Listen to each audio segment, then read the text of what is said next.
Well, I'm back again. I've been doing lots of casts. The weed has died down now, and so is the tide. You can see here, the tide came up to here, about here.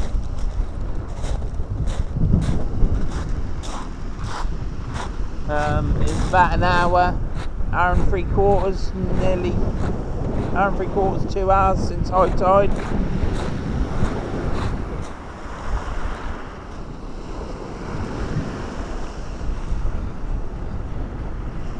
And you can see how deep the water gets here. It must be about, it's 2 hours down now, hour and 3/4, 2 hours down. And the depth of this beach here must be about a metre and a half. So at high tide, you must be at least into 2 metres, 2.5 metres. I've had, it's been hard to see the bites because of the weed and the rough sea. But the weed's been hanging on the line, pushing it down.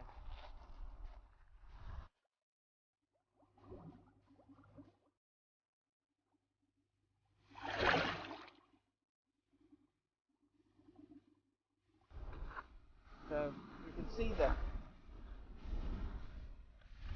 see the angle of the beach. Quite a steep beach, and this water goes out onto flat sand, and it goes out quite a way from what I remember. So the weed's died down now. The weed has died down now since the tide has turned, which makes a change because normally the tide starts going out and the weed still stays there. If I cast 20-30 yards out, there is a lot of weed today. I cast short out with a big bait for a bass, and it got washed to the left because the tide's pulling to the left, and it was just full of weed. So I've cast out a lot further, and it seems to be not so much weed further out for some reason. But I haven't got any weed. Now if you can see it, no, this what this camera's like, but there's no weed going up my line anymore. I mean, we've even got kelp. It is bloody kelp. I don't know where that's come from because, like I say, it's clean sand out there from what I remember when I was there last year. But beaches change. I was at Bootle yesterday, and all the rock features that were in the beach, I went to the right, knowing that I was going to be casting onto smooth sand, clean sand. Well, when the tide went out, it's all clean sand. It's deposited so much sand on the beach, all the rocks are gone. Apart from the huge cobbles, you've got no cobbles there, I don't think. When this water goes out a bit further, there's some small cobbles this sort of size.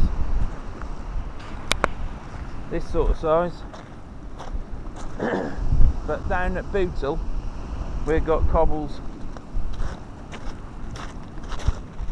this size, which is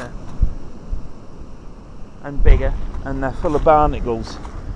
And if it's weedy there and it weighs your line down, your line starts rubbing on the boulders full of barnacles, and you pull in and your line snaps, which happened to me yesterday. So, being a tight wad, I waited until the tide got out, went back out, had an ice cream, come back and retrieve my weight and line.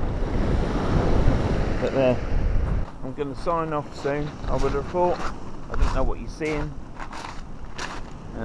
If you like to watch this and other videos that I'm going to film, it's up to you.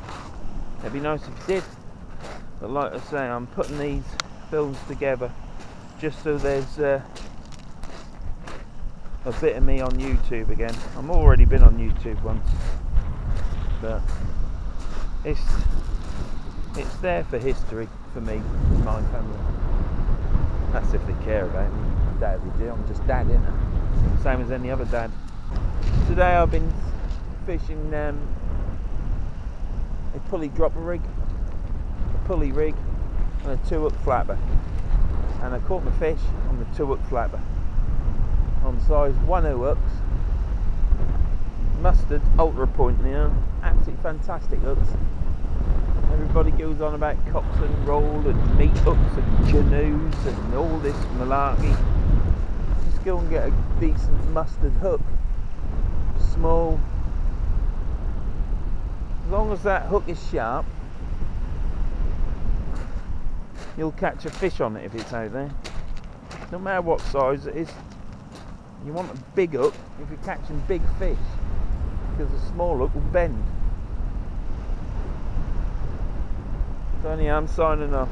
Thanks for watching. Like, subscribe, and all that malarkey, I don't know.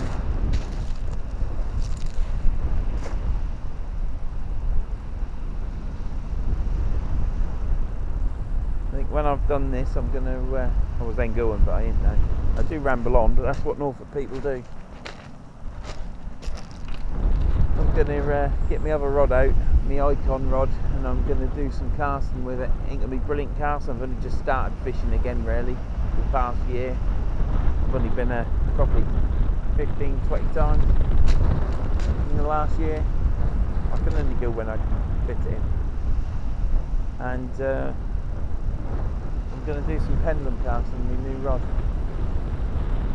rod of many. But another thing I will do, I shall go through the rods that I have got. I've got a selection of rods, all of different sorts, different makes, and it'd be nice to do a video on each one, just so if there's a rod out there that someone wants and it tickles that one in particular, then you'll be able to watch the review, won't you? Or a rambling video, should we say. Don't even know what to call myself. What should I call myself on my channel? Pillock? I don't know. Rambling fisherman. Ramble on. And yeah, that's me. I'm going. See you later. Bye.